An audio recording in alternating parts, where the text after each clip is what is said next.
water, gender and equity. I'd refrain from delving into the topic because we have experts to talk on this topic.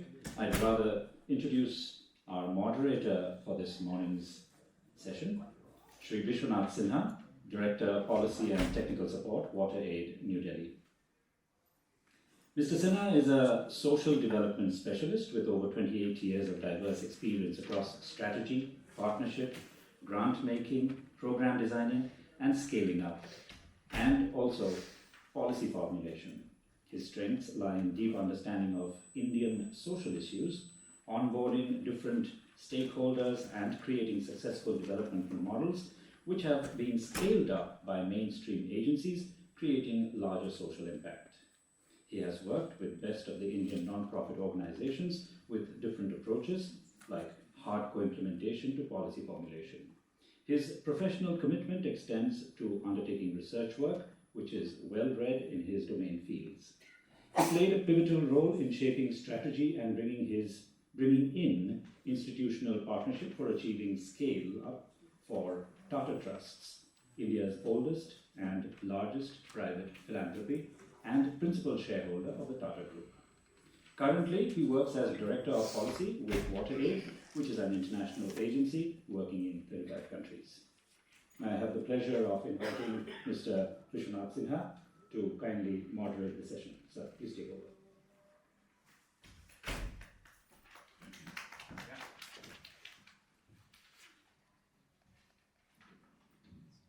Thank you, Mr. Chatterjee. Good morning to all. Conclave. So this session we will have 4 speakers. I already see 3 speakers here, and the good part is that the speakers come from different diverse backgrounds, starting from implementation to policy, formulation. And without taking much time, may I have the pleasure to invite the speakers of this session, Dr. Indrani Phokon from GIZ, Dr. Sukalpa Bhattacharya from Northeast Hill University, Shillong, Mr. Prakash Singh from PAHAL, which is an NGO in Uttarakhand.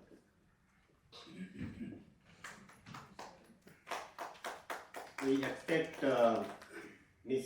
Hasina Kharbi, who has confirmed her participation anytime. So, but without wasting much time, because we have limited time up to 10:30, let's get into our business.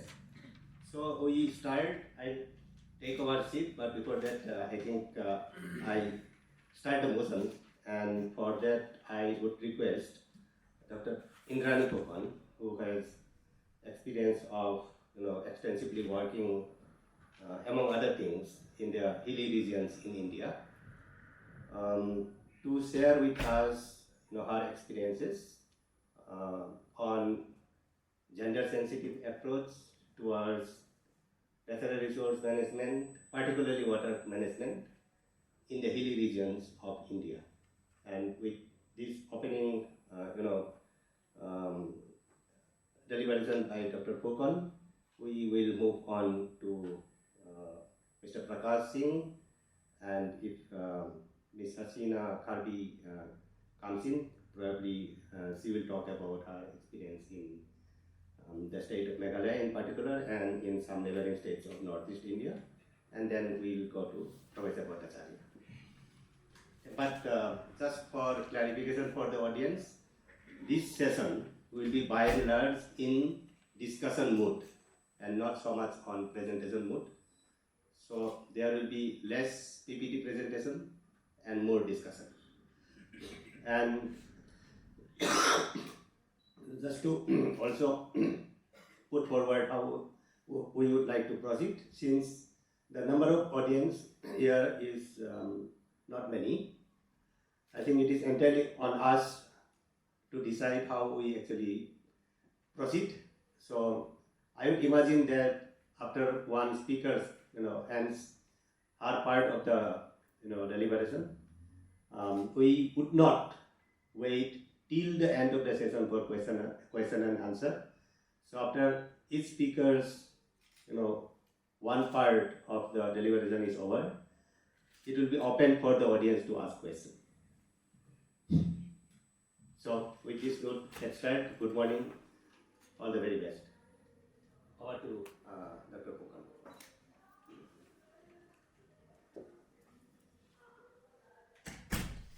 Good morning. I hope the room will gradually fill up. Yeah, I am Indrani. I am a technical advisor in the German Development Cooperation and have been involved in two projects in the Northeastern region. One was the climate change adaptation Northeastern region with the Ministry of Donor as the partner at union level. Currently, we are doing an aquatic resource project, sustainable protection and conservation of aquatic resources in the northeastern region. So what I will do is I will speak about the different activities that were carried out by the GIZ projects here in the northeastern region. Then I will look into a little bit into the organizational part where the enabling environment becomes essential for taking forward the issue of gender, and then we can take the discussion forward as it goes. Yeah. So first thing I want to mention is that if I'm talking about gender equality, I am talking about participation of both men and women, because only together we can achieve equality. And that is the bottom line for this discussion, I think, because without the participation of men, women cannot get their equality they are looking for.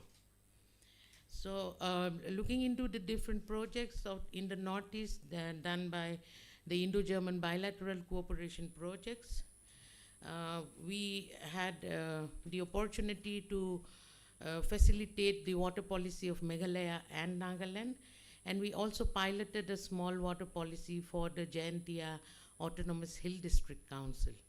So during that time, we included gender in these policies. That was one input that we had given.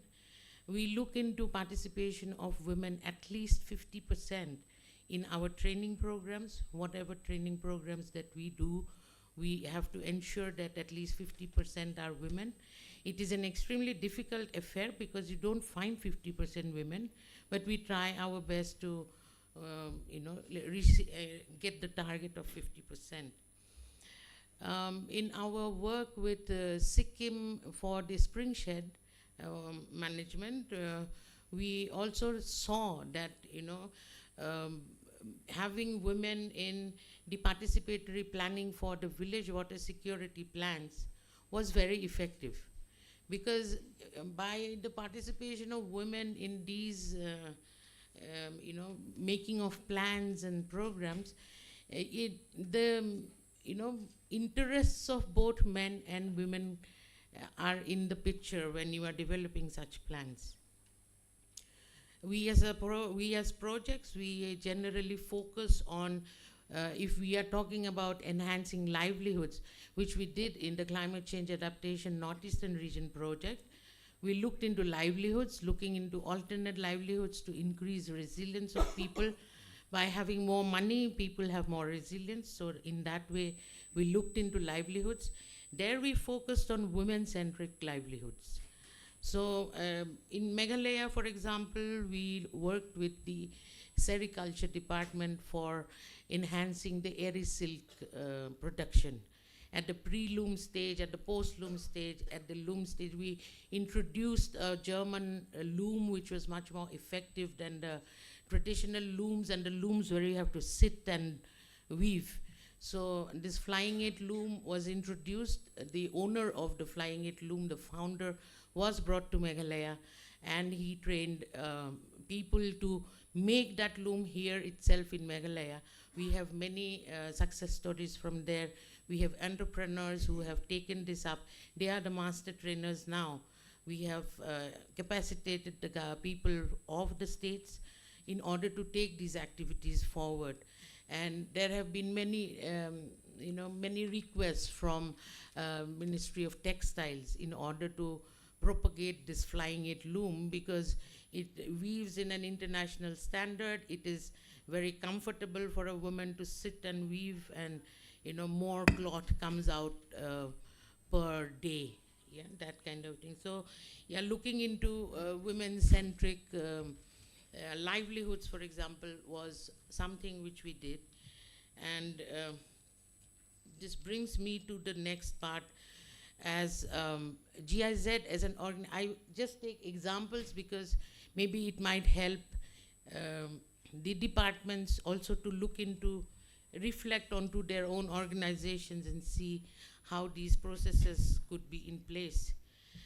GIZ believes that all people should enjoy equal social, economical, and political participation regardless of their gender, gender identity, sexual orientation, race, disability, or any other characteristic. This is very important, that everybody has the chance to participate in things. And, again, men and women, because, the trainings that we have, the campaigns and measures that we have, we look into identifying role models, questioning their roles, and also this comes in as a step towards empowerment. And empowerment is one guiding principle of GIZ's gender strategy. And in order to achieve empowerment, we have to analyze and question the underlying causes and barriers that hold women back. Transformative approaches here become another guiding principle in order to promote gender equality. So one thing very important is that an organization, I'm talking from my own experience, GIZ has created a very safe space for women. There is zero tolerance for sexual harassment. There are issues like, offices that should be having safe and hygienic spaces for women to deal with menstruation, the privacy that is required by a woman. All these things should be in place in organizations in order to make it a positive place for women to come forward to participate. So these are few things. GIZ also holds a gender competition worldwide. So the different projects and success stories which have incorporated gender or had very good participation, and these projects file in their project details, and then some 3 are chosen every year.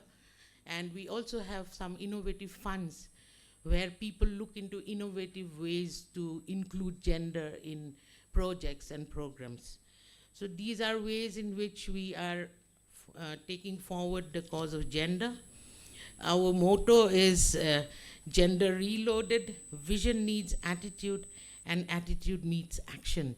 This is our motto in GIZ, and this I think will help a lot to talk, to implement gender equality, because it is a key goal towards sustainability and SDG 5. And last but not the least, I would like to talk about the very recent, in 2023, the German government has come up with a feminist development policy. For us as people in the ground, we are now required that every project and program that is conceived for German cooperation has to address gender as their prime objective. So this is something I would not like to go into detail because this is pretty new, the feminist development policy, and discussions will be held at the ministerial level. So I am at a very ground level to be discussing about the policy. So but it is available in the internet, so people could look into the policy. Here again, it is not only talking about women's participation, but participation of everybody, including, not looking into races, weaknesses, cultures, sexual orientations, and gender. I think that is all I have to talk about, and I can take in questions if.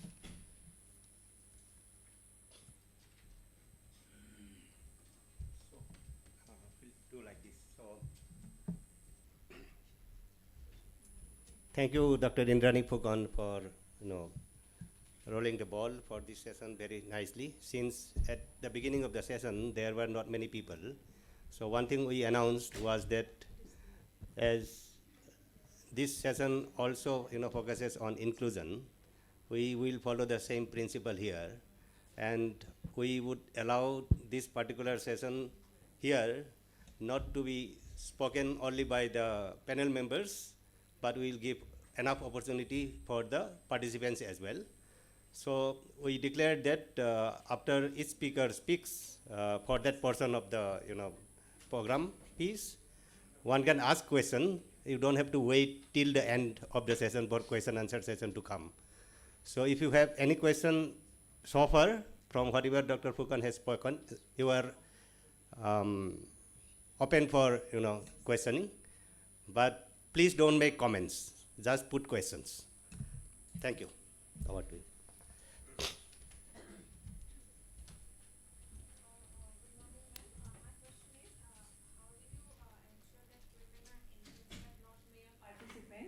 In the programs, and would you share any of the success stories from your projects? First one? How did you ensure that women are active agents when you talk about 50% participation? But how do you ensure that they are agents but not mere participants? Okay, that's very easy. What we do in our training programs is that mostly whenever it comes to doing something and going back to the places and implementing things on the ground, we give the certificates of the training only after they show what they have gone back and done after the training. This is how we analyze our impacts. So that is how we ensure that a woman, when she's participating in a training course, is not just sitting there, but also going back to her own organization at the village level, at the district level, wherever they have come from. They have to show how they are implementing what they have learned in their own organization. That is how we ensure that. That's very easy for us. Thank you. Yes, sir. Good morning. I'm Sangitenzin from Bhutan. So, when we were doing this kind of water project, and when we are trying to mainstream those, now it used to be a gender, now I think we are told about JETSI. So now in Bhutan, I think when we were planning this National Adaptation Plan of Action, Climate Action, we had an issue how to start with the baseline as to how this JETSI things has to show some indicators as to how it has improved from the baseline. So we had lots of issue when we were applying, especially trying to maintain, and there are no such thing wherein we can very fairly say that okay, we have come from this point to this point through this mainstreaming, especially in the climate adaptation action plan that we prepared for next 10 years. Although we did some, but then we still have so many questions going around. So maybe I think I would like to ask you if you can give us some instruction as an idea as to how we start the baseline and then put in some indicators as to how what is our achievement that we go through. So if I may reframe the question, so probably you are asking about a framework which can be applied in Bhutan as well. Yes. Wherein Yes. you take the consideration of gender and equity. Yes. Yes. Yeah. And first of all, I would like to mention that GIZ had been facilitating 18 states of India to formulate their state action plans on climate change and bringing it down to the state level. And as you mentioned, the baseline has to be disaggregated data so that you know the exact situation on the ground. When you are talking about education, when you are talking about people in offices, when you are talking about household women, because they all contribute differently. And at the face of a disaster or at the face of climate change, women are not proportionately affected as men. They are affected much more. So, what are the actions that you would like to take when you are talking about addressing women's issues in your action plan? And yeah, from the baseline will come the problems, what you have to deal with. From that, you come to the indicators to list down how you can measure. You know, for example, if there is a disaster, God forbid, you know, how you have addressed it, whether more women died or whether the number has become less than it was before. So that kind of an analysis you have to do in the process. And of course, these are dynamic documents that we here in India, we talk about our state action plans as dynamic documents. So they should evolve with time and experience. For example, if you are having better scenarios and models to predict the climate change scenarios of the future, then there might be changes required in your national action plan in order to incorporate what has now been known through research, etc. So being a dynamic document, I think you also do many things by learning and doing. Does that answer your question? Yes, yes. Yes. So this is the last question. Otherwise, we have to give time to every speaker. So, It's a very short, I think it has a very short answer. Can you share the impacts of the gender policy or any such policies that GIZ has adopted? Or impacts in terms of maybe it can be subjective, it can be objective, it can be numbers probably, impact which have these policies created. So, We have the GIZ gender policy, and you can go through it. It is in public domain, and it will tell you exactly how we are doing, how we are assessing. Monitoring and evaluation is a very important part while looking into gender strategies, because they evolve with time. And then how are you incorporating the new changes into the policies? So everything is there in the document, which is in public domain.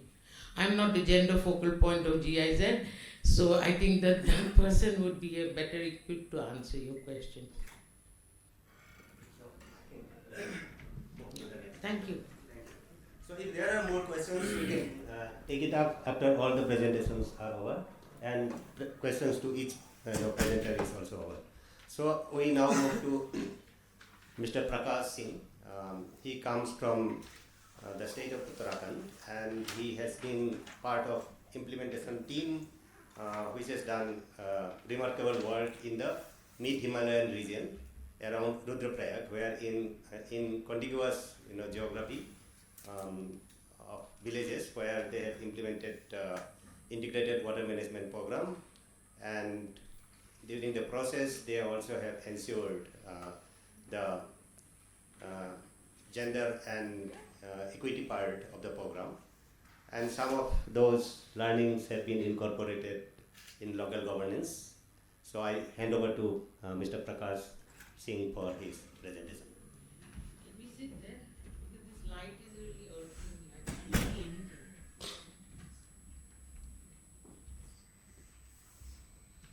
I'm fine.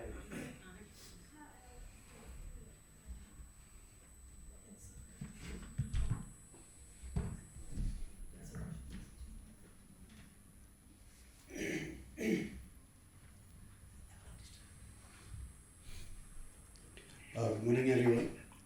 Namaskar. I'm Prakash from Pahel Himalayas. It's a cooperative basically. I am one of the members who started the cooperative out here. I am just a representative from all of the farmers who are a part of this cooperative. When we start the program, it was all about livelihood and other parts of development sector like livelihood and agriculture, horticulture, village institution and that all. But there was a when we start the program, it was like, let's ask people what they want, what kind of a vision they develop for their village. So in my second slide, this is the basically Apna Sansar we used to call it, the people used to call it, where we see the activities of horticulture, agriculture and livelihood options for the villagers through a village institution. But the first where I stuck out was the word life of community by reducing drudgery.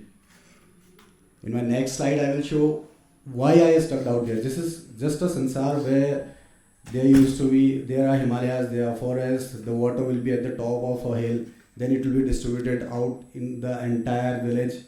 There will be a produce which will be given, which will be out with a roadside head, with a village institution. Next slide. This is where I stepped out. Reducing the drudgery. Everything seems to be beautiful, but when when we visit a village, we see these pictures randomly. Every single after a kilometer, we will see the pictures. Water is a major problem, and the migration is a lot in Uttarakhand, especially in the districts where I work. And 90% of the youth and male are out of their houses for economy, and it's all depend upon women, how they take care of their family, their household and everything.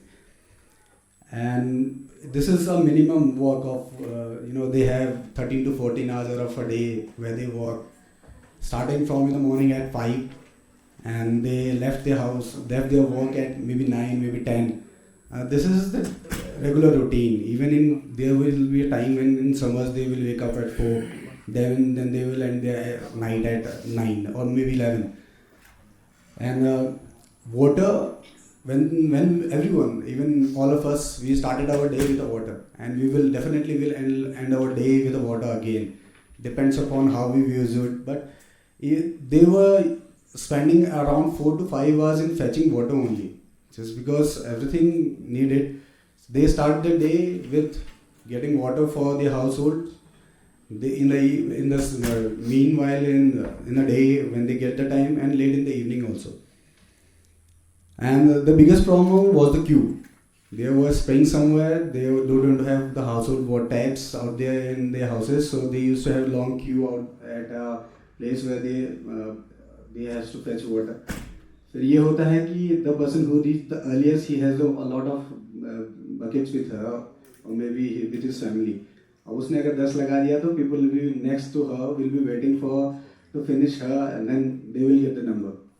फिर होती है लड़ाई, and most of us say कि फिर औरतें लड़ती रहती हैं, but nobody understand why they are just fighting for it. Health and hygiene, it also depends upon that. And when we thought of water, it's like if you give water at 20 meters, 30 meters, it might reduce the drudgery, with what my thought when I started the project. But when I really went there and I saw the terrain and saw the hills, it was really tough for me also to understand ki, I don't know if I will be able to carry the water what they are carrying on their backs. It was around 40 kg of liter, 40 liter of cane on their backs. And getting it from 20-30 meters or maybe more than that, it's really hard for anyone. So is it okay to get the water at a nearby distance, or they should need it at their doorstep? Next please.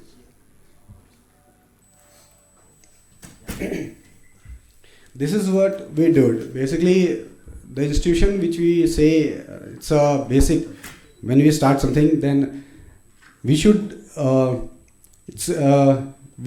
incorporate the people who are in the village only. And so we discuss with them how we will start the program, what we need to be done, what's the use of toilets, why they are not using it, what is the problem of, and what will be the role of the people, the community itself, when we fetch the water and when we will give them the water at their doorsteps. So there will be water committees, there will be rules and regulation. They have to contribute in cash or maybe kind. It's all depends upon them. That came in the discussion, and they said that some of them said, okay, we don't have people at our homes, we have elderly people, so we can't contribute in kind. So we will ask our husbands or maybe our children who are out of the village. We might be contributing cash. The other person will be contributing in the kind. This is what we did. Identification of sites. Basically, before fetching the water, it's very easy for any organization, any institution to give water at a doorstep. Just tap it from a spring, give it at the household. They will use it, and it's finished. But we never started at there. We started at about conservation, where we will get the water first. So we identified the sites which were in the forest. It was at the top side of the hill. This is one of the site which is around 3 kilometers from the road head. We went there, we had discussions with the villagers, सबने contribute किया, and we developed a big lake out there with 80% of participation of women, and even the food was like just a picnic. We made food out there, we had, and even the food was contributed by the villagers only. They get some food, whatever they can have, and we cooked out there although, but yes, we called it Prahari. It was in 2016, and this is the pictures of when we started it. It was done by the community. This was the barren land when it was, and this is filled of water in August. Awareness programs. Once we did this, simultaneously we were organizing the awareness program with the help of the youth, which are from the village only. Those was not in the language they don't understand. Those were not Hindi. They was in local Garhwali language. They understand the context, and it was very easy for the girls to make it in a live, just because they were facing those problems in the households only. We don't have a script for them. We told them this will be the drama. You have to just show what is going on in the village and what could be done. And the dialogues were coming out like they were facing, just because they were facing it every day. They don't need any dialogues. They were having all the conversation in the villages. So, and building the capacity of villages was one of the major aspects of our program. Next. And Mr. Sunil Srivastava, when we came to fetch the water, and when we, even at that moment, we said we need a technology which will be much easier to establish. Just because if you go in RCC or another construction, it will be another load for the people. Just they have to contribute out there. So Mr. Srivastava, he is not working as a technical advisor at WaterAid, and he came out with this ferrocement technology, which we introduced out their hands. And even in those, we build the capacity of the villagers, and we tell them how the technology work. They have to construct it. And even there was full involvement of the community out there, even women participation. When we give everything, when we make a harmony out there, we make an institution out there, they get water, they get plan for that, they gave 50 rupees from every household to maintain it, they manage it. And the kind of confidence I have seen in the villages after the work they have done to conserve their water availability at the households. And we gave them the stages to perform, not only in terms of gender equality, but every single day, as I told you, they have a lot of work to do out there, but they don't have days to celebrate what they want actually. So we organize event for them, and even not for them only, but for the entire community. But I have seen a lot of changes. When we started the program, it was like 80% of the male or youth were coming to participate. But later on, gradually, when we build the capacity, when they understand that this is not the program for a specific gender, this is program for us, and we have incorporated this program. So the participation of female is much more than the participation of male. And if you get water at your doorstep, it's not about just drinking water. You get जब वो बढ़ जाता है, if you get good water at your doorsteps, तो फिर आपका hygiene भी सुधरता है. अब you use toilets, you use ample water for your nutrition gardens, livelihood बढ़ता है. And if you get more water, then you go for vegetable cultivation and other activities, which gives you money through your field. and they decided a holiday on Sunday. Basically, it was never a holiday for them, but later on situation, now it's a holiday on Sunday. They enjoy it at their homes. These are the impacts of the work basically. This is 84 women were anemic, and this is a data which we have tested. We did some hemoglobin test of some random samples, and cooking habits have been changed, drudgery have been reduced. This was all of this because of the awareness they don't have, and they are getting down the vegetables. They are at least now they have vegetables at their garden. Some of them are using it, some of them are selling it. Next, please. This is the one of the outer results which we got. We got National Award for the water conservation in 2019, and Jal Prahari Award and Water Hero Award in 2019. And that was all from my side. And there is whatever I have told you. There is a small movie on that. It's of just 3 minutes. So basically,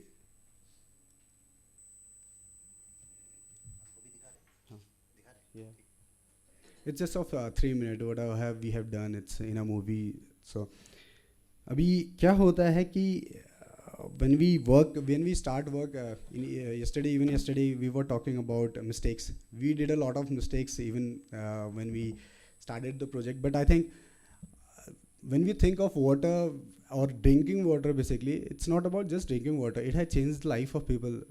Even I used to talk to females out there.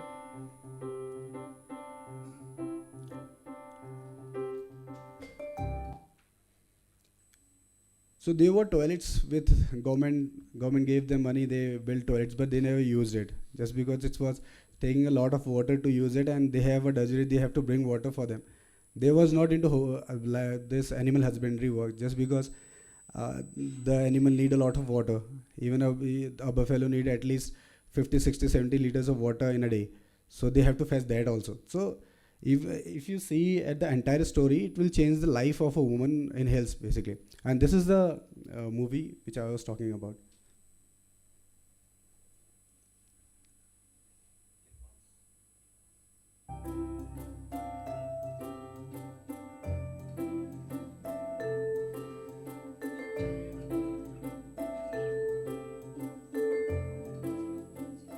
पहले तो बहुत मुश्किल था मुझे पानी दिया ना पहला बहुत दूर जाना था पानी दें रात से चाहे दिन से चाहे कथी भी वो पर हम दूर जाना था पानी दें बहुत ज़्यादा प्रॉब्लम है भैया गंदा पानी पीते हैं कभी कभी बारिश का भी पानी पीना पड़ता है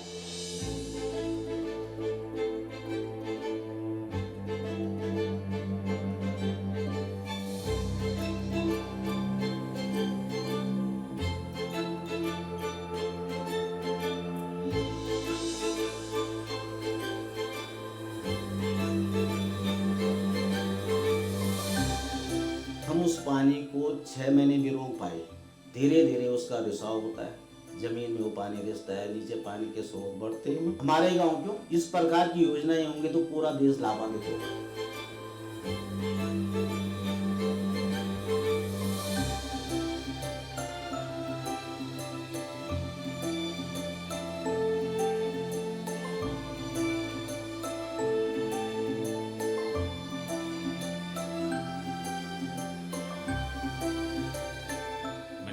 की उन महिलाओं के बारे में भी पढ़ा है जो आपस में मिलकर रेन वाटर हार्वेस्टिंग पर बहुत अच्छा काम कर रही हैं।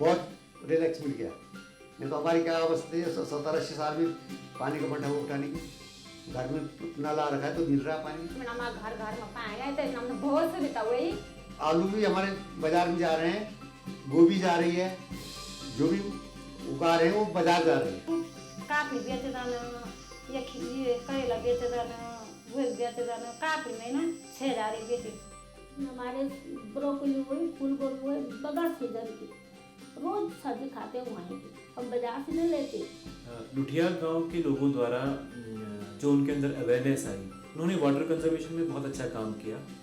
प्रहरी खाल नाम से उन्होंने एक बहुत बड़ा पॉन्ड जो है वो गांव के ऊपर बनाया।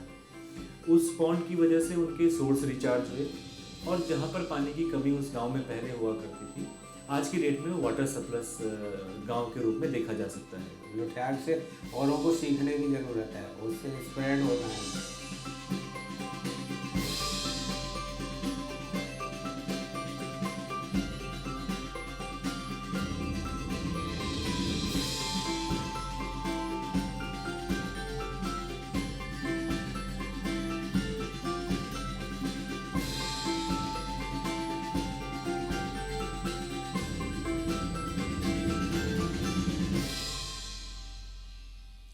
Thank you. Thanks a lot. Thank you. So, if there is any question on Prakash Singh's presentation, you can ask the question. But please don't make long comments. Just ask questions.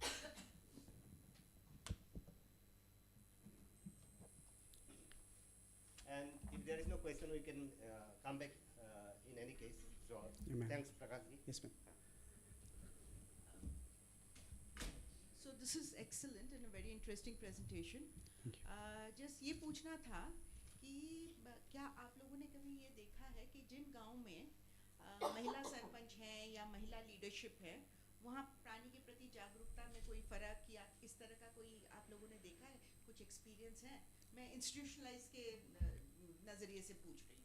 Yes, ma'am.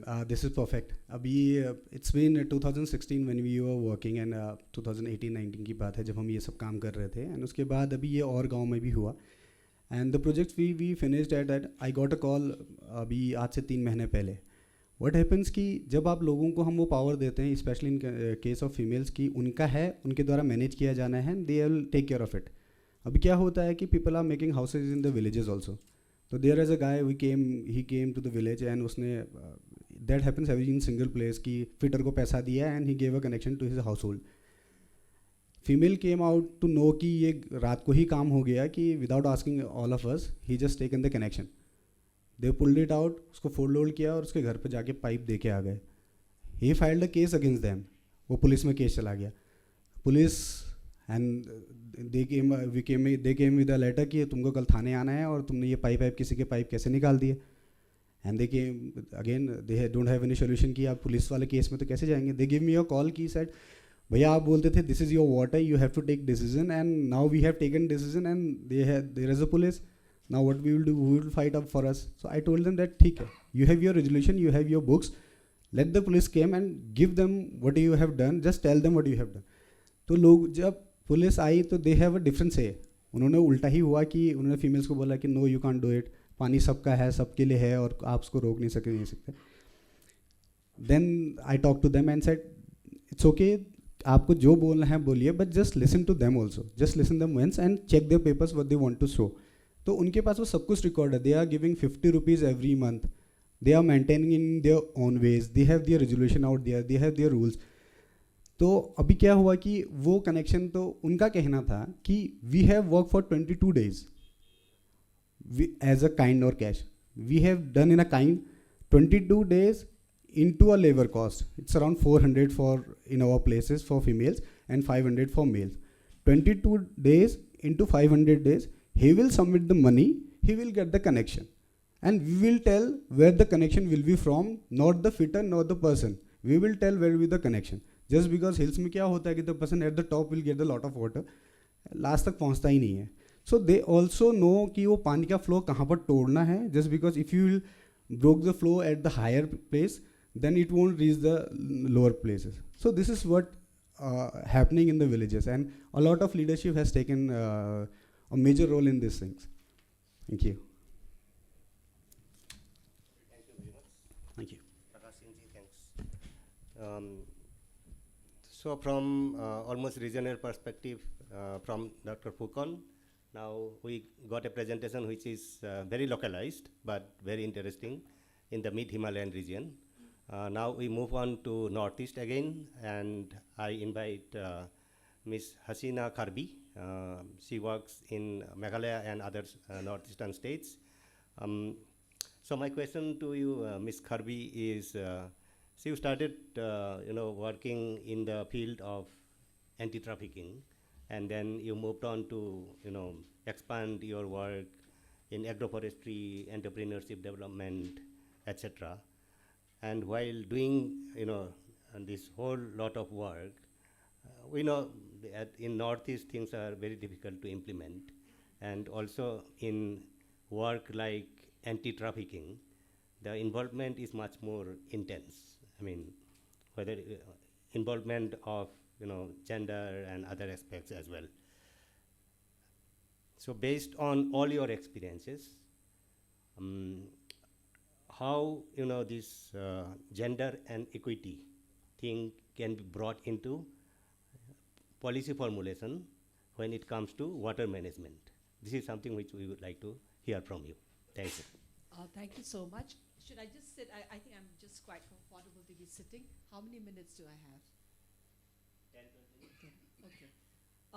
A very good morning to all of you. And I know it's quite an interesting that a person who works with migration, sitting on water, gender, and equity, and also looking at the interface of what we have been doing.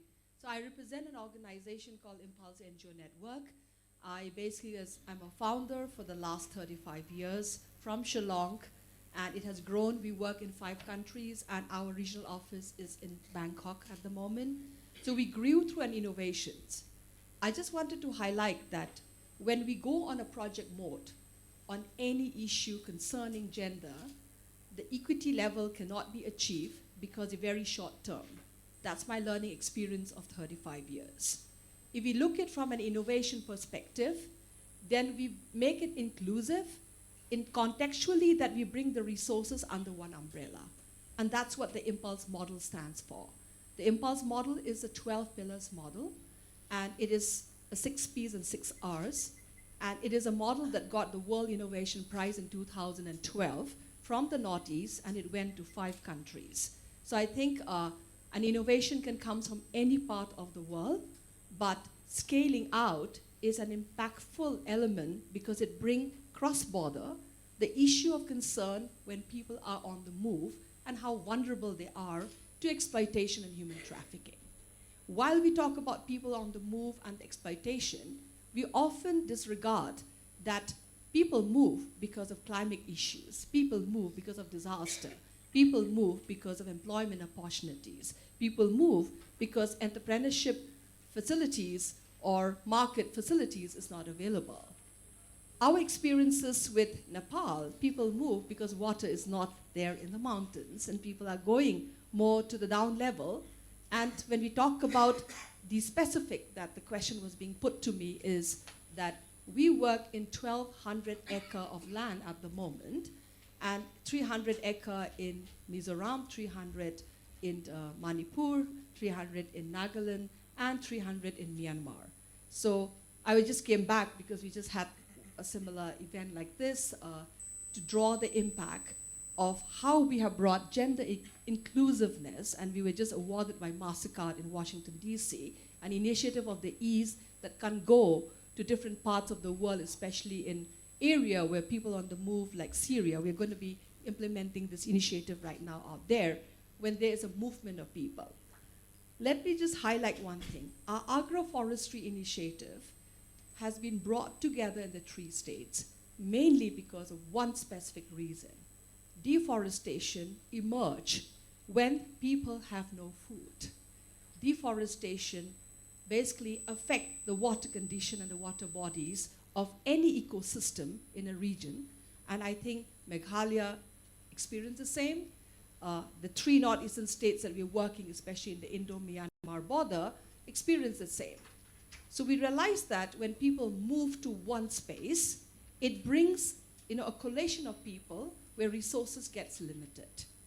And then people stretch themselves to the forest, and then there's no food, you keep cutting all the trees and everything available.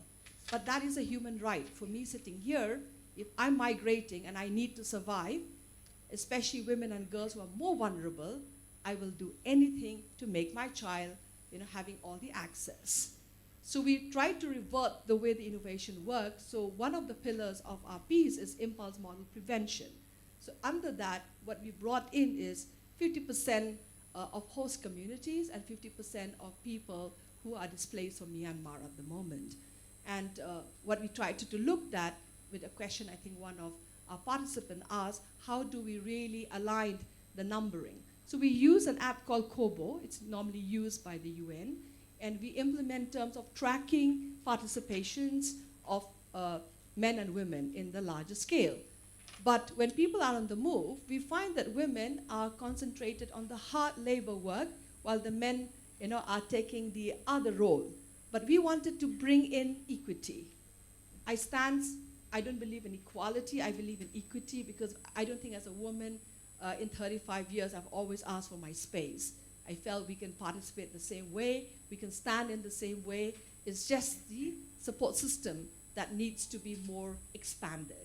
So when we look at how women in the Northeast, especially Mizoram, Manipur, and Nagaland, we realize that we have to make that more of a participatory approach. So the participatory approach was mainly looking at water bodies in the ecosystem of the terrain where deforestation was taking place. And secondly is working with experts who are definitely from the agriculture, horticulture, so we don't eliminate the government response, although we don't take government funding, we bring basically a global funding. So the question is that how government can bring in ecosystem of technical expertise so that we would be able to work from a single window approach. So that approach was that wherever the water bodies are actually getting dry up, we need to look at indigenous plans that actually restore the ecosystem. We asked the farmers, and we asked both men and women, in terms where the water body should be really preserved. Because it's women who have to walk miles to go and collect that water, whether we do farming or we do fishery or we do any of that. So we do the mapping on that concentration and allow that it's not about women doing the hard work and men not doing it, but looking at both doing it together and having the ecosystem that the response that the women are doing is just not about the money that they bring in, it's just like subsidiary, but rather it's more like it's an equal norms. So in 24 months, the impact that we got the MasterCard Award this year globally specified why did we succeed in that ecosystem is because when we bring women and men to the table at a ground level and community level, we don't ask women, what do you need? We say, all of you sitting here, what do you need? So the way you ask the question, to our participation matters. Every time you ask a woman, what do you need? You make her feel that she's so vulnerable and she needs to tell you what she needs. But when you say both men and women, what do you all need together? Because you have to live in this ecosystem, you change the paradigm of how you approach gender equity. So that's how Impulse model has really demarcated the way we communicate. The second part is looking not just about indigenous pattern, but also looking at the ecosystem that sometimes we always like to have the bottom to top. Yeah, there's bottom, bottom to top approach where we go and say with a begging hand, this is what we need.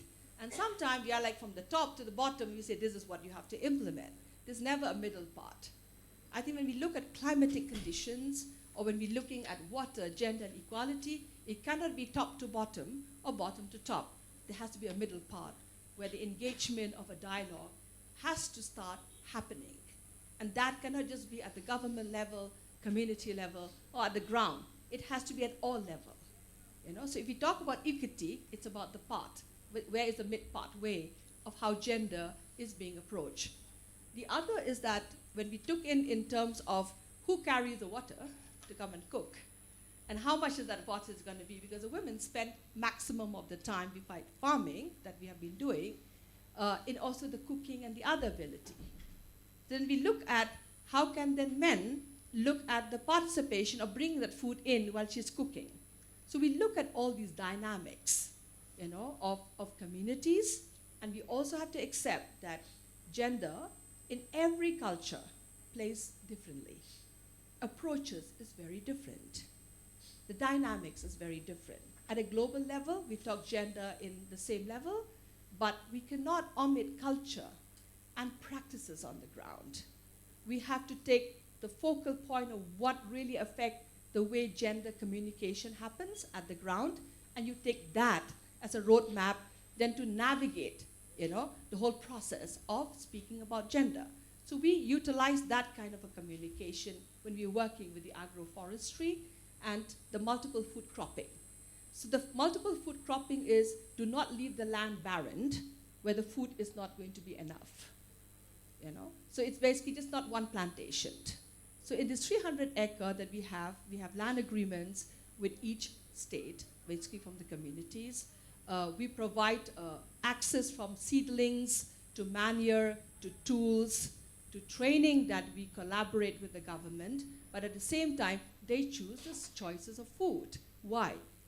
For me, who's working with refugees for a very, very long time, and especially working with the most difficult policy level that we don't have a Refugee Act in our country, it's really very important when we touch gender and how we communicate gender at the end of the day, because the outburst of the inadequacy of all these challenges push women to be victims of human trafficking, pushes women to migrate unsafely. Although in the earlier part of the model, we have tackled almost 74,000 cases of human trafficking, or 50% are women in Southeast Asia. So we cannot dismiss that fact. In the absence of economic, the vulnerability goes higher.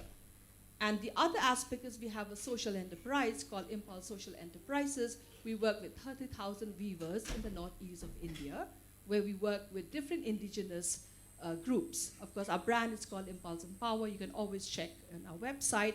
I know with the limited time I wish I could have shown some of the films, but you can always go to our website, Impulse NGO Network. There's a video channel section out there, and that also takes you to navigate the different initiatives, that I'm just sharing with all of you, so that you can get a bird's eye view to what has been implemented. The other is that since we have been the recipient of the World Bank Innovation, we were looking at how technology is an enabler for the whole ecosystem of climate, how technology can emerge as a tool where information is being disseminated, not just to the menfolk then who go to the village and say what we have to do, but then women are also trained and put, I think, to the question of entrepreneurship. So we are the partner of Meta in Southeast Asia that implements policy level in Facebook on online safety and protection, as well as Meta Business Academy that encourages entrepreneurship, that you don't have to be dependent being a woman and selling some little stuff in your villages. So Meta Business Academy, we have managed to create almost 20,000 women folks in the Northeast to connect to the platform of Instagram and Facebook, but they don't have to really depend on anybody. They go through this entire training program where they can sell it from their own houses. So equipping them with simple knowledge, basic knowledge, and they get a certification. And that is an initiative when Shirley Stanberg and myself, before she moved out of Facebook, decided to sit in San Francisco, how we could do the South Asia program, that when we talk about technology, it's only the people who have the tech and the technology, and women look back and say, can you help me out? So we want to decentralize the entire bit. We initiated a process called Meta Business Academy. It's available online, and it's a certification course that is open to all. So it's trying make it open source so that women have access to it. Make it so simple that she doesn't have to depend on anybody. So when you talk about entrepreneurship and the whole ecosystem of gender and equity, we also have to look at technology and the role technology plays in the whole process. If we're talking about climate change, we need to look at conservation from a very indigenous point of view, especially in northeast of India, because the traditional values and learning are so rich, and sometimes we dismiss the richness of those knowledge. We bring an application that sometimes does not really take off. So what we did was we embrace the indigenous processes, bring into an ecosystem, filtering it with all the information and knowledge so that they will be able to be at par in the whole process. So with that, I'll open to any question after this. Thank you.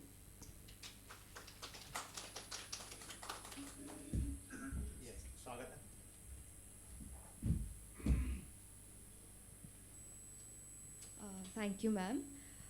So my question is, in this part of India, the eastern part of India. Can you just introduce yourself also? Yeah, hi. My name is Swagata, and I am from WaterAid India. So my question is, in this part of India, in the northeastern part, what are the major socio-cultural obstacles that women and other underrepresented genders face in the achievement of equity? Thank you.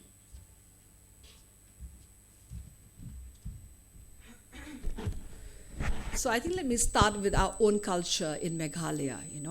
We are a matrilineal, and people look at matrilineal as women standing and making decisions and at every level, which is actually not true, and we have to accept that. It has the beauty of being in a matrilineal. It has the beauty that we have equal participation at the home. We are not discriminated being a girl child.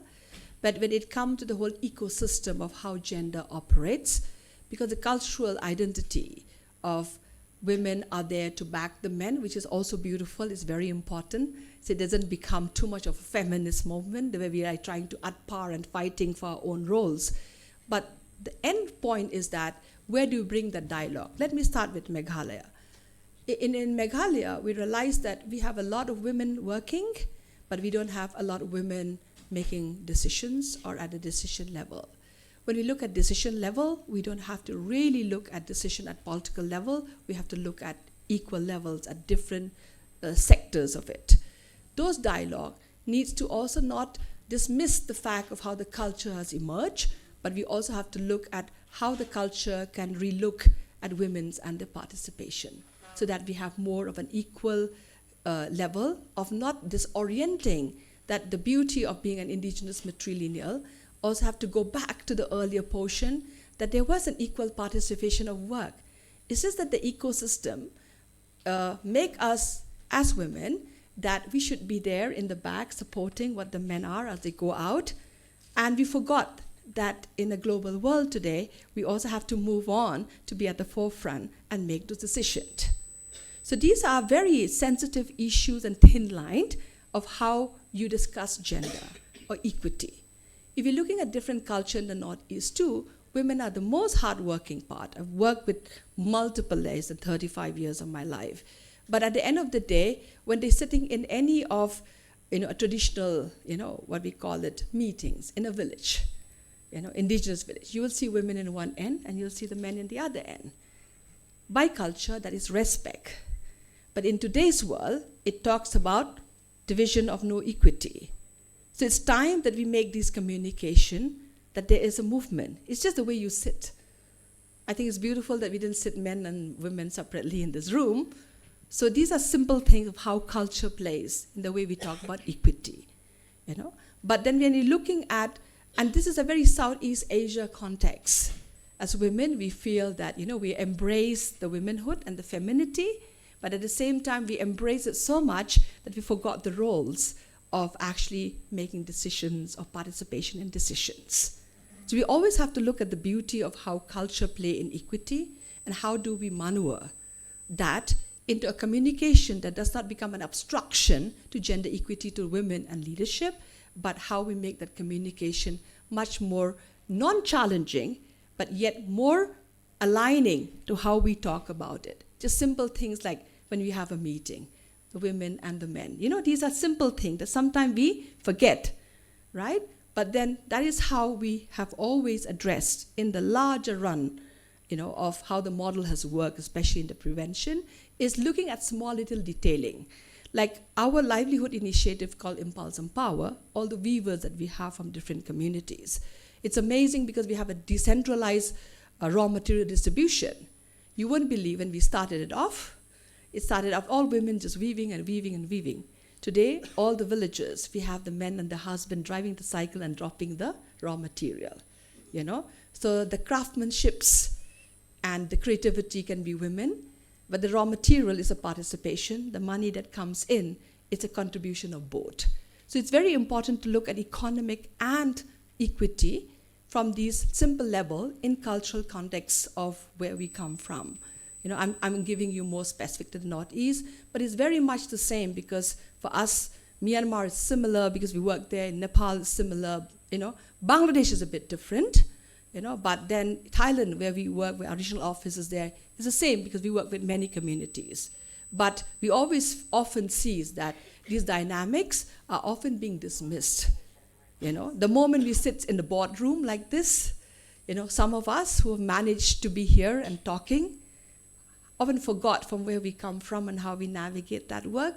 So it's very important when we design any kind of policies to see the structuring.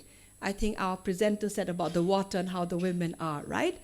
What about if you had seen a picture where a man and a woman, I wish I can see you all the picture, a man and a woman carrying things together and walking down the line, and that would be an equal participation. These things matters, you know, they really matter when you encourage it. You know, sometimes it's like a woman is there and the man will say, okay, give me the tool, I'll send you, you know, like a GPay for you now, right? I mean, simple things. So we have to look at the global parameters in a localized manner, in a cultural tech manner. I hope I answered your question. I think we quickly. Thank Sure. you. Thank you. Thank you very much, Ms. Kirby. For the interest of time, I think we don't take more questions on this presentation. But towards the end, when we probably will have more extra time, we can take up questions on Mr. Prakash Singh's presentation as well as Ms. Hasina Kirby's talk. Now I move on to our last speaker, Dr. Bhattacharya. For you, actually, I also wanted to, you know, summarize a bit about the 3 presentations made so far and put a probably tough question on you. And that is, see, we all know that water is a state subject, after all, in India. And water policies are to be framed by the state governments, whereas, you know, central government also at the, you know, union level has come up with water policies earlier. And we have an existing water policy. And Dr. Phukan also talked about, you know, how GIZ helped, you know, the state governments of Meghalaya, Nagaland, Jaintia Hill councils to come up with their water policies. Our Honorable Chief Minister here yesterday talked a lot about how, you know, progressive water policies are being framed in the state of Meghalaya.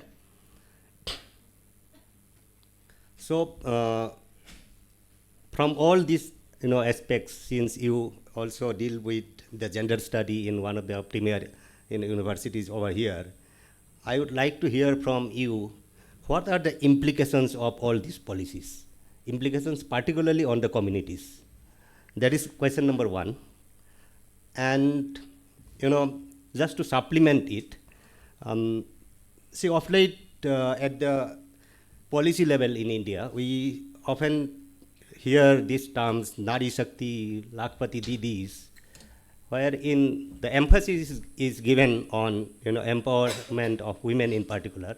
This is the interpretation because these terms are being used repeatedly. I think Nari Shakti, Lakpati Didis were used in the interim union budget also multiple times. So does it actually, you know, boil down to, in a sense, individualized notion of empowerment, and thereby there is a kind of fear that, you know, the facts that the equity part is still yet to be achieved is actually kind of either undermined or kept hidden under the, you know, slogans of, you know, this kind of individualized notion of empowerment of women, you know, in the grab of Nari Shakti or Lakpati Didis. So, yeah.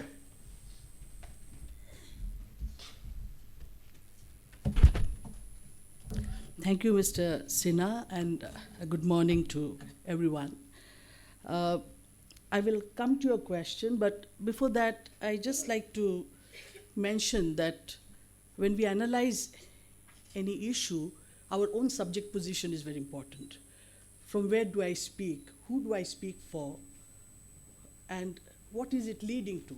So I would like to say that I'm an academic who deals with gender issues at syllabus level, at teaching level, who also writes about gender issues, and water is just one of them. And I would like to say that in addressing such issues, a sociological understanding of gender equity and water, unless there is a conceptual basis on the basis of which we discuss this, what happens is there is always a gap, a gender gap, a research gap, a policy gap, a implementation gap. And I think policymakers need academics and critics like us also, who may not directly work at the ground level, but who from a distance understand the gaps, exactly why they operate and how they operate. From a natural resource, water becomes a commodity. That itself is a huge leap. And once from a natural resource it becomes a commodity, it becomes a place of contestation. Contestation among various stakeholders. So one is to see this transition from how a natural resource becomes a commodity and why. And when we talk of gender, mostly we are talking in terms of heterosexual binaries, men, women. We are actually missing out on transgender, LGBTQ+, okay, who also figure in this huge chunk of excluded people who are not involved. And the entire notion is a notion of exclusion. So radical activists, feminist positions that we have heard, some of it here, are demanding a totally recast of this whole exercise that we do at the policy level. Mr. Sinha asked me about the policies. Let's look at the 3 national policies on water. 1987, 2002, 2012. 1987 absolutely leaves out the term gender, does not mention the word women also at all, not to speak of other sexualities, which I'm mentioning now. In 2002, the word women figures along with other sections such as scheduled caste, scheduled tribe, okay. It is only a transformation in 2012 water national policy that we see that on the level of participation, women's roles have been indicated towards. So this is how at the level of policy, there's always a gap between policy and the implementation. Now, this is exactly what is also happening at the level of what we are seeing in Northeast. And the question of agency is very important. Despite exclusion, what basically women are doing. So if you go to this area, and these are data collected and it's available in the public domain, the Amsoi area, at the border of Karbi Anglong and Nagaon, women themselves have taken it upon themselves to provide clean drinking water to 150 households. And it is only because of this proactive, transformative action that this has been included now, incorporated within Jal Jeevan, and women are able to contribute. In Nagaland, around 99 streams have been revived across 89 villages. These are empirical data, okay? And about Meghalaya, we have seen the Honorable Chief Minister mention one of the very few states to actually implement water policy in a big way. Despite that, there is a huge problem of sanitation, particularly menstrual hygiene in rural areas. So even implementation of water policies is not enough at the state level, something more. So we need to identify those areas where there is actually a gap. Also, in Arunachal Pradesh, for example, now in Northeast, women's lives revolve around the rivers. But in how many of these policy making on rivers, women are actually involved? In Arunachal Pradesh now, women's groups have been asking for being included in the dialogues and discourses on trans-boundary rivers. For example, in Assam, this whole riverscaping of the Brahmaputra, researchers and scholars are talking in terms of certain fluid spaces, which are spaces where the river moves upstream or downstream, where actual gender relations happen. So these are the excluded areas whenever there is a question of policy making. And if you look at a number of publications appearing, one of the latest from Springer, which talks about what actually is the gap. First of all, the interstate hydropower discourses, there is an actual gap. There is also gap in everyday politics in the conflict on water. At the third level, at the national level, and at the global level crisis. So this is where there is exactly a gap between what is politics and what is policy. It is because of this reason that we need to understand how to break this gendered stereotype. Now the stakeholders who are actually protectors, preservers, collectors, which actually make them more vulnerable, as we have seen this, when I was seeing the movie on Uttarakhand, I was thinking, the enormous job that women are doing by way of rain harvesting, how many of these women are actually brought to the table for talks? They are the stakeholders. Are they part of planning? Are they part of controlling, planning, management? These are the areas of exclusion. And it is here that we are questioning that this gender gap is actually responsible for not bringing in. Now the question of equity comes only when there is a holistic approach. For example, right to nature approach is a holistic approach that respects and defends the relationship between different species and thereby links up gender rights with ecological rights, with human rights, with water rights. This interlinking ecosystem. And one needs to have this kind of an approach. If you have a number of policies without having a holistic approach, that every human being has a basic right to water. So human rights, gender rights, water rights, all these are connected. And a lot of things are happening. Transgender, toilet movement, many states have taken it over. It also has to do with water. Maharashtra, Delhi, now you have different kinds of toilets that are being made. And, even in Assam, transgender associations who have been protesting against non-inclusion of their names at the National Register of Citizens, they have actually taken this up, and now in Assam it has been made a kind of a policy in 2018 that every institution must have washrooms suitable for alternative sexualities, and giving a question of choice. So there is a huge, transformation that is happening because of the inclusion of alternative genders. Transgender associations are also protesting against including them in LGBTQ because that's a different identity. So gender questions is not about man and woman. And it is precisely because of our heterosexual non-understanding of the conceptual framework that even initiatives, and Mr. Sinha, I've just seen his publication, he has worked on WASH a lot, water for,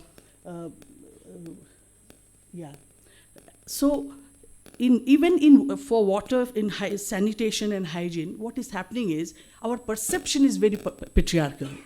These disciplines are again guided by very male-centric policies like management, public hygiene, where actually the woman's question or the transgender question is not coming in. So it is because of this that there is a problem of achieving equity.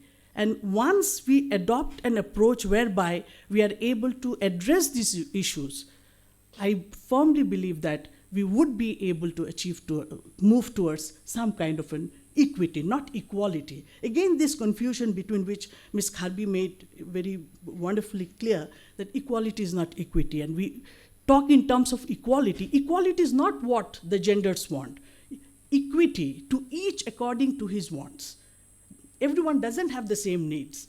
So to identify specific groups of women and transgender and men, marginalized people, so indigenous groups all over the world are wanting a new framework and approach towards water to be able to connect water right. Even in India, say for example, Article 29, Right to life is connected to right to water and sanitation. But we talk of right to life without understanding the place of right to water there, because water is life. So this is how a concept, an extension of our stereotypical mindset on gender, this has to be overcome to be able to adequately address this problem of water, equity, and gender.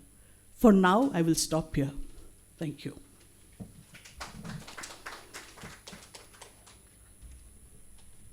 If there is any question, we can take it up. Yes, ma'am.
So one of the things, for instance, that has been tried in some of the states is that you have a women's, so people, all the other states have panchayats. So essentially what they've said is that, and now it's 50% reservation, but otherwise what they've said is that the women will, all of them will have one meeting before the panchayat happens.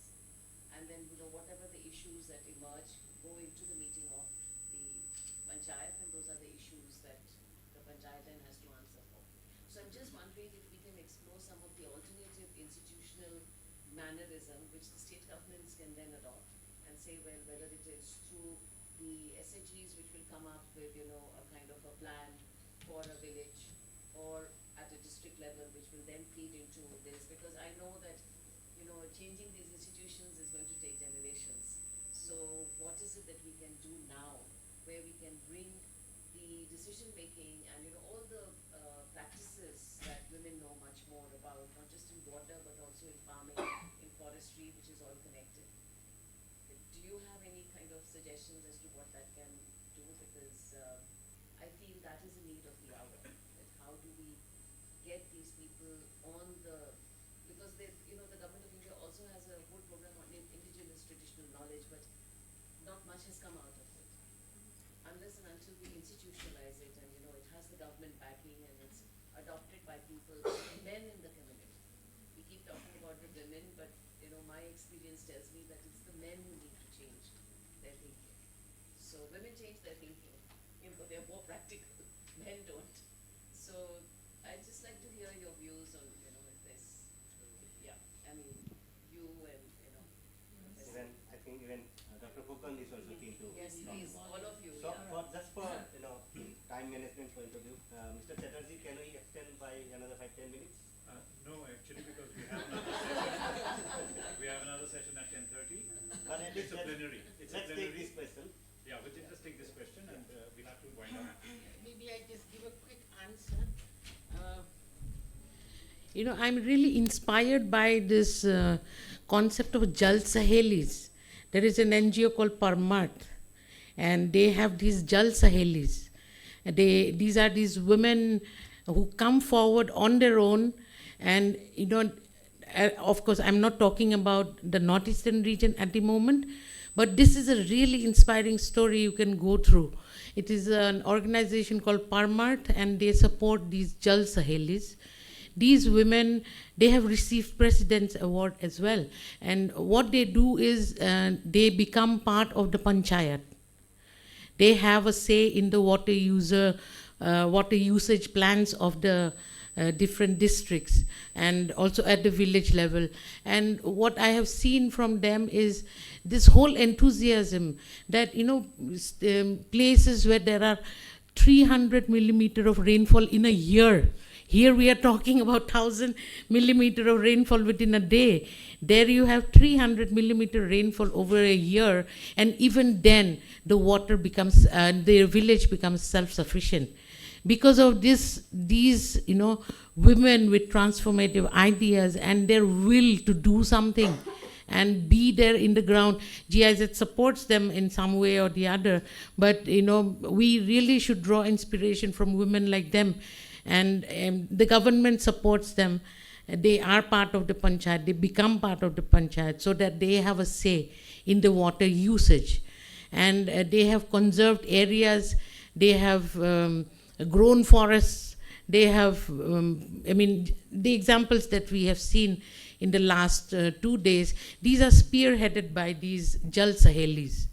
I would request all of you to go through these stories of Jal Sahelis, and I at least from my side, I found a lot of inspiration from them.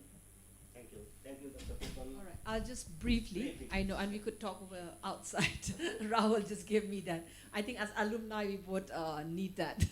So the thing is, innovation, which has worked, which has shown result, needs to be dive deep and scale out by government to ensure that there is larger context of change. Because very often, we are all in a project mode, and project mode is completely a disaster to development. And because when the money is over, our program is over. And let's be honest sitting here, that very often NGOs, I come from that communities, and many institutions as well that depends on grants and funds from different levels, are always on a project mode. 2 years, 3 years, maximum 1 year, and all of that. I left that long time ago. It is driven by innovation. We bring multiple players under one innovation so that the money continues to scale the innovation deeper out and up to make changes. So we need to look at that even whether we talk about equity, we talk about water. So I hope we can make more conversation. I'll be happy to talk outside the hall. Just one line, to your question, Water Users Association, the registration is done in the name of the male in the household. Exactly. So women are absolutely excluded. Yeah. So this is another instance of exclusion. Same with irrigation. Yes. So I happened to be here in this room yesterday evening, and one of the fantastic presentations was made from a state official from Sikkim, and he was talking how beautifully they actually came up with ideas about solving the spring issues in Sikkim, but for years they could not implement for lack of fund. So I think the lack of fund is not only a typical problem of the NGOs, but seems it is also a problem of the more mainstreamed organizations like state governments. So I finish it off in another few minutes. When we received this request from the state government of Meghalaya to actually anchor this particular session, we had doubts in our mind, and actually the decision was not to take up the responsibility. But eventually there was a team meeting, and we discussed that we'll take up this responsibility only if we have clarity in our mind. So within 1 day, we came up with a concept note and potential speakers, and we realized that this particular session itself can be 1 day event. And I am truly, honored and pleased to be part of this particular, discussion. And now it has, put my belief again that actually this subject could be a 1 day event even. So my request to the organizers is that probably Meghalaya state government should take initiative to take this discussion further, and probably have more longish discussion on it. So with this word, I again thank all the speakers, Dr. Pukon, Professor Bhattacharya, Ms. Kharbi, Prakash Singh ji from Uttarakhand, and look forward to continue this discussion outside as well. Thank you very much.